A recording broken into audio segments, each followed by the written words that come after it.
Chaque news et télévision, l'homme est simple, José Young. Pakistan ma bien, vie et l'image.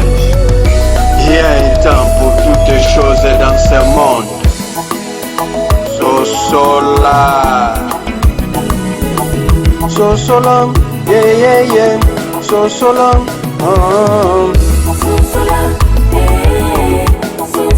Partout dans le monde, là où vous êtes, je vous salue. Merci pour notre soutien, merci pour notre confiance, merci pour notre fidélité. Vous pouvez couper sa biso na kati ya chaîne Nabino Oyo e-news télévision.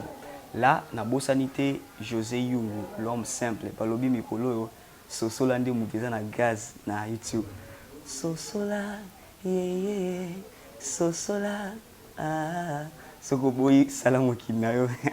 Parcours des chavons non José Young pour dans ces mobito au télévision Sosola na kata e-news télévision na bosani pété Mama Rose la patrona, notre sponsor numéro 1 en tout cas, je vous porte ici dans le cœur, madame, I agree you, je vous salue là où vous êtes. Na bosani pété Mama Janine Engambe depuis Belgique et je crois bien que yo poda scotché 565 na minute pour na kolanda plati Lukaou na e-news télévision et sans oublier balobi sokota na posa ya Kabelo na France, donc makambo itali Kabelo na France mutu akangi masolo ezaka semoko mama Mifi Kabelo, mama Mifi Kabelo, donc sokota na posa mama Mifi Kabelo komela biso na ba commentaire to remettre en contact na mama Mifi Kabelo okozwa numéro na ye et puis ako oriento lo lenge nini okozwa Kabelo kitoko ou l'équipe ba Kabelo nyoso na France pour chiter na bosanité mon pote jusqu'à le privilégié balobi yende mutafandi si peinture staff na limité mobimbana sokoda na pota staff kitoko na ndaku je ne sais pas na mire tout ça na parcelle na église jusqu'à le privilégié na kangi masola staff na peinture sokoda na posa na ye komela biso na ba numéro eza affiché to remettre yo à contact na jusqu'à le privilégié et puis bandeko nyonso oyo basoutenaka ngai plati Lukaou serviteur na bino mwana musala na bino pona kende liboso na kende musika là où vous êtes, je vous salue aussi, je suis sûr et certain que vous l'andez en science 5 et partout dans le monde là où vous êtes, bah merci et belé na bino. Comme vous le constatez, je suis seul dans ce plateau Naza Ngamoko. Nous allons faire en fait, je vais vous présenter une petite analyse, je crois bien que vous allez l'aimer. Tokolobelaka ba point mi balé point ya liboso tokolobela en sécurité na kati ya capitale ya Kinshasa ekomi makasi. Une famille ba wuti kozala dernièrement agressée na ndenge moko ya kosakana te na bakuluna bakoti ti na lopango babuki portail basoute ba mur bakoti. Il paraît que bazalaki accompagné na la police ndenge famille a témoigné ndenge pe bandeko mususu ba meki ko pousser ba argument to ko proposer binango na bilili bokolanda mais nzamba ngolu abatelaki likama ya liwa et ya kité pe point ya suka poto chité to kolobela opération kinibo pe to pona arrivé ya pape azokoma wa na capitale Kinshasa mokolo ya le 31 janvier na tina na yango de monsieur Gentini Ngobila à lansaki opération moko que ba mama to ba vendeur nyoso batekaka tout au long ya boulevard et sengé na bango ba dégager pour être ville etika la polele ba embouteillage ezalate bosoto ezalate mais eloko oyo esepeli si bande ko misusu baza na esengo nango baza ko ba été ici embouteillage et tout mais et pas bande ko misusu ezali sujet ya mawa makasi pour découvrir ngo peka na kati ya émission bo ezapete ça va barder toko fongola ma solo kaka ndenge na lobaki na sujet ya mama Janine Engambe oyo wapi a kutami na mboka ya Belgique mais sa famille biologique ba grand frère na ye comment dirais-je ba petit frère na ye sœur et tout et puis na maman na ye ba fandaka awa na Kinshasa précisément na matete na avenue Ngi Lima oyo wapi bisika bakuluna bayaki komenoncer na butu babuki porte il paraît ezaka bangote et ba salaki événement na banda ku misatu mais bango baza parmi ba victime na kolinga bomeka kolanda ngo mingi na ba image et bongo tozonga juste après pour tous les cas na sujet mususu. Je vous laisse la place de suivre cet élément et puis on se retrouve juste après.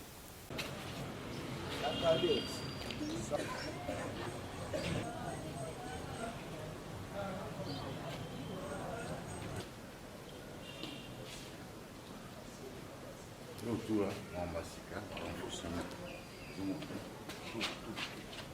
au final, on a 50.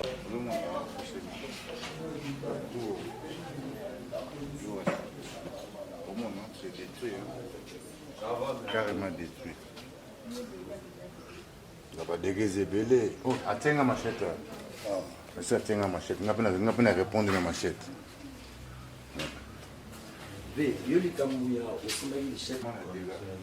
Bloc à béton. Bloc là, nous avons bloc à béton. Après, on a une machette. Ça reste des indices, hein. On peut voir. Bonjour messieurs. Comme on a un papier de DAS. Tout ça précisément dans ma tête. Ngilima 11D. Ok. Pour bien biso de commune à Osika pour tout mekambe ko ba image ya mautaki makolika awa to moni ba vitre et panzani donc ba dégâts ils un peu plus partout, on ne sait pas qu'est-ce qui s'est passé ici. Qu'est-ce qui s'est passé ici? Je dirais bande d'individus, soi-disant les Koulouna, mélangés avec la police pour venir détruire d'abord les santé émotionnelles, dégâts matériels c'est après. Ce qui est important, c'est émotionnel. Et matériel, c'est aussi important. Vous voyez? Alors, comment on peut débarquer chez quelqu'un pour faire ce genre d'acte barbare, diabolique? Alors, je ne comprends jamais. Je suis perdu. Et Salami na Erné? Et Salami, je dirais, ça a commencé à minuit jusqu'à minuit 55. Est-ce que ça n'a pas de dégâts? Oui. Oui. Non. Et heureusement, malheureusement, j'étais là. Donc, ils ont essayé 16 individus contre moi-même. Ils étaient 3 armés et les restes, ils étaient de machettes. Événement et ça là qui combien de heures? Je dirais presque 1 heure. 1 heure, à plusieurs reprises, à plusieurs attaques.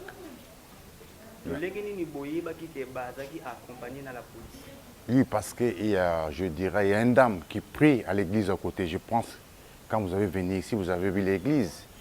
C'est la dame qui a témoigné. Il a vu un jeep de police. Il s'est garé. Il a déposé les individus criminels pour venir attaquer les gens. Mais nous venons de voir la parcelle et Mami Penda Kitoko et puis là antivol, tout ça. On ne sait pas, parvenant qui pénétrer dans la parcelle. Oui, je dirais grâce à Antivol, mais je dirais la portail. C'était pas blindé à l'époque. C'était ça. Donc maintenant, on a blindé la portail. Comme vous pouvez voir, c'est blindé la portail maintenant. On a renforcé. Vous voyez? Ils ont tout cassé. Là aussi, ils ont tout cassé. Mais par contre, ici, ils ont tremblé avec les barbelés. Vous voyez? Alors, ils ont rentré par là, par l'autre côté.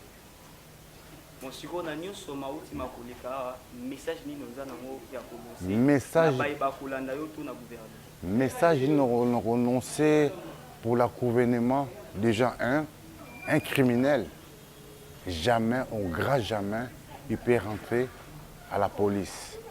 Ça, c'est une faute grave. C'est impossible, incroyable, mais vrai. C'est jamais vu. C'est impossible. Jamais. Les Koulouna là, ils jouent. Moi, je dirais, si je suis colonel ou général, je donnerai 6 mois. Je mettrai un terme à tout ça. Voilà. Je crois bien que Borouti Kolanda na Bilili. Nazana mingi ya kolobate. Nini owapi ekomela ki bandeko. Na butu ya mercredi pour totanela jeudi. En tout cas, situation oyo ya ba kuluna eza kotungisa mabota ebele. Boyoki mama na interview na ye ndenge aza ko réclamer que Kanyama azonga. Que papa ka songa zo sali lokote. Toyebi te. Papa ka songa so zo sali lokote to batunde mutu bazo linga te ke misala oye ya malamu azo sala emonana. là vous allez les découvrir dans ba image na ba interview oyo to ko proposer bino poto kende moi na lombangu bouti déjà kolanda et loko ezo sala que là ce sont mes analyses à moi ce que j'ai analysé après événement wana ezali eloko eza ko faciliter infiltration na kati ya la police parce que na mboka na biso Congo tolobé là trop problème où il y a infiltration na armée de ceci par là mais j'aimerais nous dire une chose infiltration na Congo ezaka na armée c'est aussi dans la police comment la police congolaise est infiltrée parce que ezana bato o ba komi ko servir na kati ya la police baza ba policier té ezana bato ba komi ko servir na kati ya la police baza na ni matricule ni carte ni même tenir na koki kokende plus loin mais bazo ko parvenir pe ko kanga bato ko zo bato ko tia bato na kati ya ba boloko tout ça en étant des civils tout fait pourquoi makambo et ko zo lire isa vu il y a recrutement sans identification on recrute tout le monde yaka quota kende formation sans toutefois identifier mutu de A à Z, Azanani, quelle est sa source, ses origines, pardon, et tout. Nakosenga na la police, nabiso, na bandeko oto ko yamba ya sika, poto intégrer bango, nakati ya la police congolaise, il faut qu'il y ait recrutement avec identification.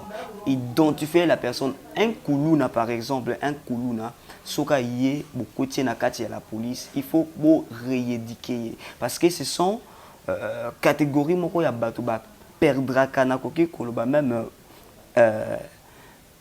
conscience ou bien mentalité ya kibumutu ezalaka bango lisusu te bakoma kondire ba niyama na kati ya zamba sikota mbozu mutu abongo bokotisi na kati ya la police il faut ko rééduquer donc kolongola ye nyonso ya mabe ba pensée nocturne o azaki nango na mutu abwa kango et puis kozwa discipline ya mibeko ko instaurer na kati ya mutu wana peut-être que je peux dire par manque ya eloko wana de tozo mona lelo ba policier ba koma kotambola na ba éclairer bazo kanga batu bazo sala bazo boma même ina ko boma batu mais il marche avec le policier en tout cas oyo azali mokondi ya la police je ne vais pas beaucoup parler ba image et lobby bo meka mpe kotala makambo po na ko prévenir ba dégâts ndeti ya boye na ko bakse sur point mususu il faut une formation solide na bandeko to yambaka pour intégrer la police congolaise. Il faut donc base à la penda instruit par le fondamentaux. Oyo eko sala bango que ba meka mpe ko bungisa comment dirais-je esprit ya kiboniama ya crime ya tuerie au bazala ki nangwana là eko sala malamu soki to sala ngo.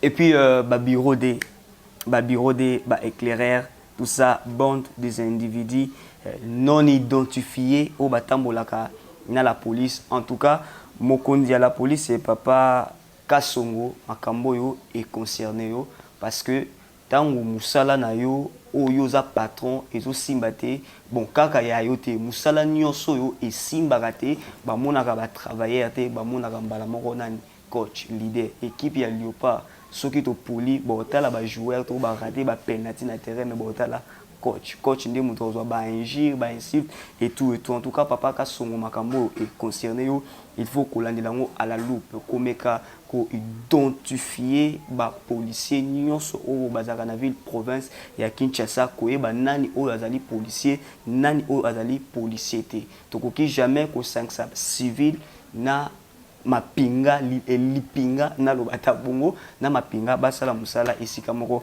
il y aura toujours babiloko ndeti ya boy wana ezaki premier point o na lobaki ke toko solo na bino deuxième point o esali susu moi pasi na mitima ya bato mususu mais na mitima ya bato mususu esali esengo eza bongo opération kin bopeto pona arriver ya pape kandenge na lobaki pape arataki koya na ye na ba mois o euti koleka mais ya toro ezali fixé pour ce 31 janvier si je ne me trompe pas pape azoyawa yango wana message gentini ngobila natina ete yako bongisa nzela owapi pape akolekela ezala polele ezala propre bosoto ezala te entroupement embouteillage ezala te bayaki kolancer opération toyebi biso nyonso ke kobengana bavendeur nyonso batekaka tout au long ya boulevard bazala lisusu te bon eza likanisi moko ya malamu pourquoi ekokomisa ville propre et puis éviter babiloko neti ya ba embouteillage mais quelque part aussi ça paraît un peu mabé pourquoi toyebi ke na Congo bato ba vivre kana taux du jour alors autant tozozo ndingisa ya kobengana bato bisika bon bien sûr que ça isika ya koteka te mais eza bisiko wapi babande koluka moi ndenge balobaka qui cherche qui trouve hein, il cherchait quoi manger alors kolongola bango directement boy je ne sais pas si on a prévu un endroit au wapi bande kwana bakokende ko se retrouver pour ba mekampe ko se retrouver na koteka na bango ndenge ezaki ne bande ce qui endroit ils a prévu là c'est une bonne chose en tout cas je vais applaudir cela mais si l'endroit n'est pas prévu malgré Pape Azoya kolongola ba mama bongo tout au long to éviter via Congo to yebinde to yebinde to vivre ba kosuka ndenge nini ba kobanda koteka wapi awa pe ba marché mususu yango to yebike bakanga na tina ya construction kino lelo nanu esila te o ebele pe bazaki na kati ya ba marché wana ba bima kaka na ba prince yango boy parce que bisika o bazaki bateka eza en pleine construction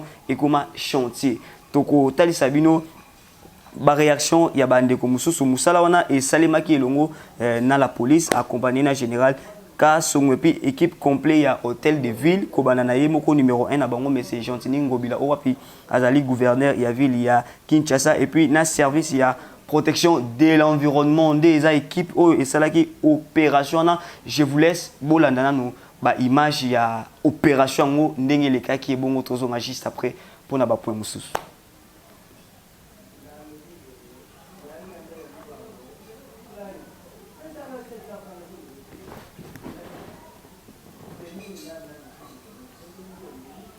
Et voilà, nous venons de suivre, vous venez de suivre, pardon, tous aux images, le lengenini événement et salimaki, donc ba pikoli ya ko pikola, ba buki ya ko buka, ba tumbi ya ko tumba, quelque part aussi et bandaki ko salir ville province à Kinshasa, ils allaient m'habiter kolongolango bongo ville tikali propre on a yoki ce dernier temps ba chauffeur ndenge baza koloba ba embouteillage ils allaient penda les soutien ndenge zalaki donc quelque part aussi bah entroupement ya ba maman tout ça côté kananzela ça crée aussi des fois les embouteillages mais ya mabende siko ezali où sont partir ces vendeurs ba kei wapi awa epeki selami bango côté ka tout au long ya boulevard ba côté ka wapi pendant que ba marché nyonso où ils a na capitale Kinshasa ça plein rempli na ndenge moko ya kosakana te est-ce que ça nesika moko ba prévoir pona bandeko oyo bateka tomeka kolanda réaction ya bandeko mususu ndenge ba réagir na ndenga malamu tout ça ba sopeli message Gentini ba flair na eloko uti ko sala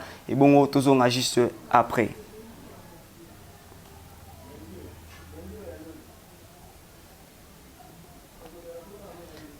Mais kasi pona basusu ndenge na lobaki ezali kriya kolela opesi mbwa boyi masu bazolela esika kokendeza te bakoteka wapi esika babanoteka ngwana ba bengani bango na kolinga pe bolanda o wapi ezali réaction na bango na ba interview bongo tozonga juste après pour conclure.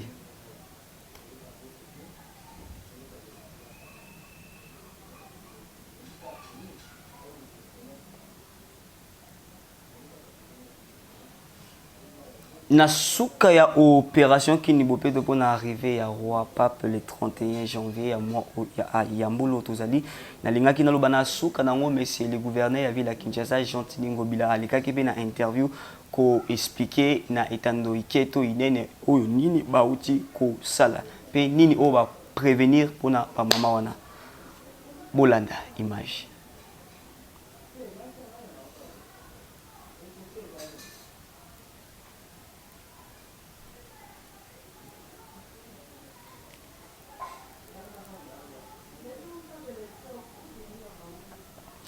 Et voilà, je crois bien que vous venez de suivre aux images wapezalaki interview à monsieur Gentini Ngobila bolandie na bokebi mingi makasi kaka ndenge na lobaka na suka ya ba émission na nyonso tout est bien qui finit bien donc tant bozo kango vous allez comprendre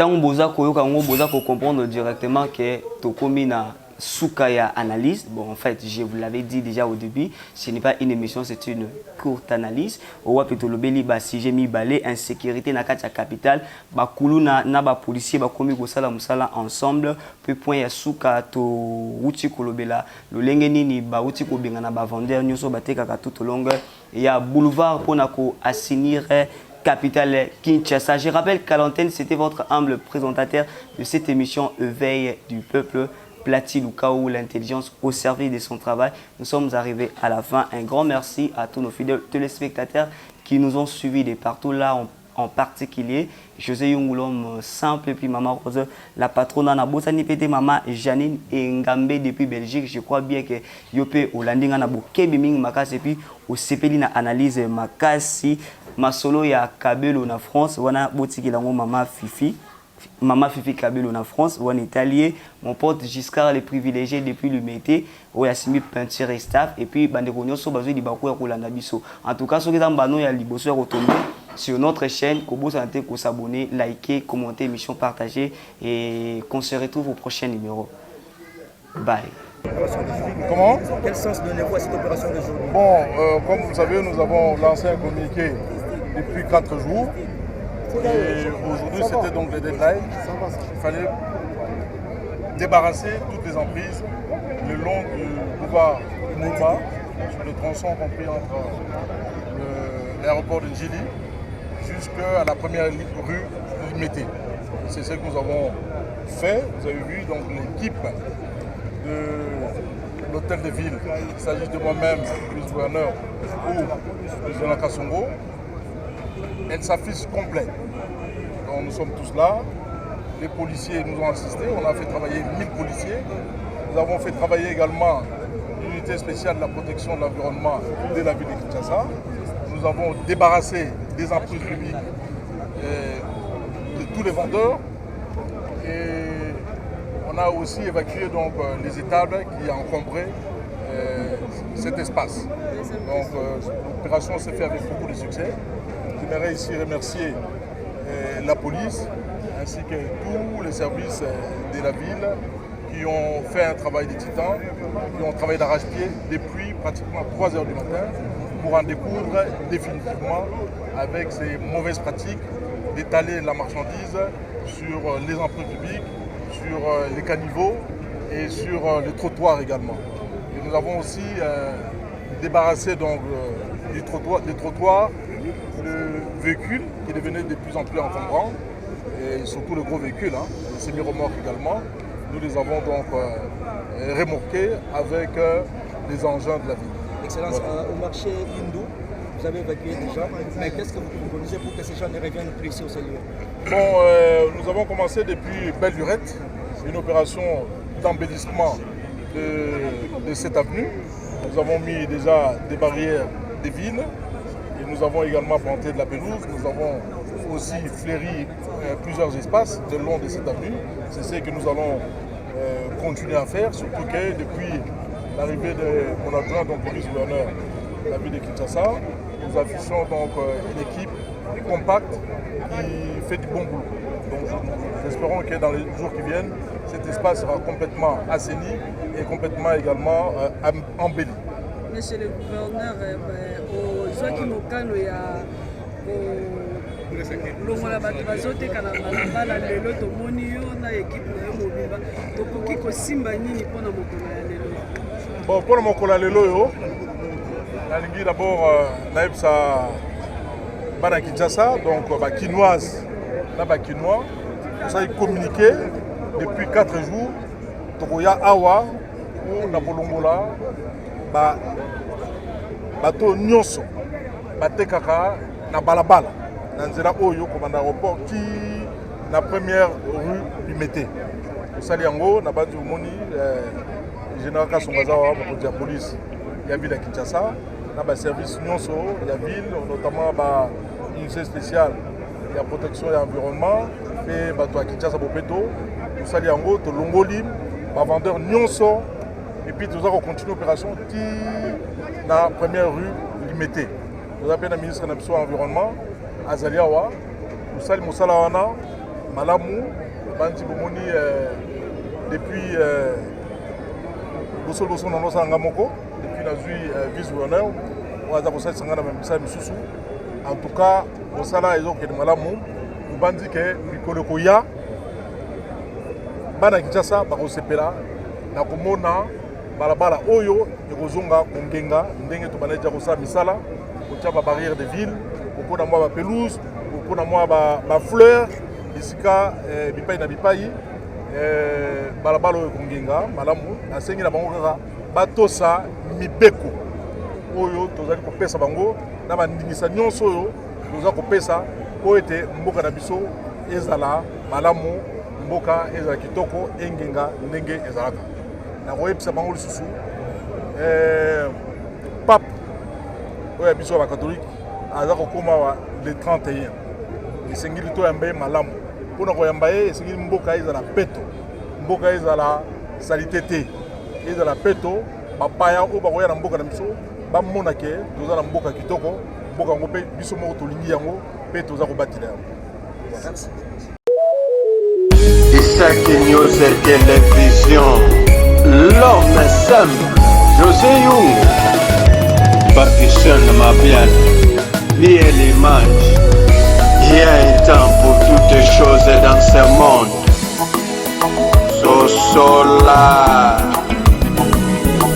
So long, yeah, yeah, yeah, so long.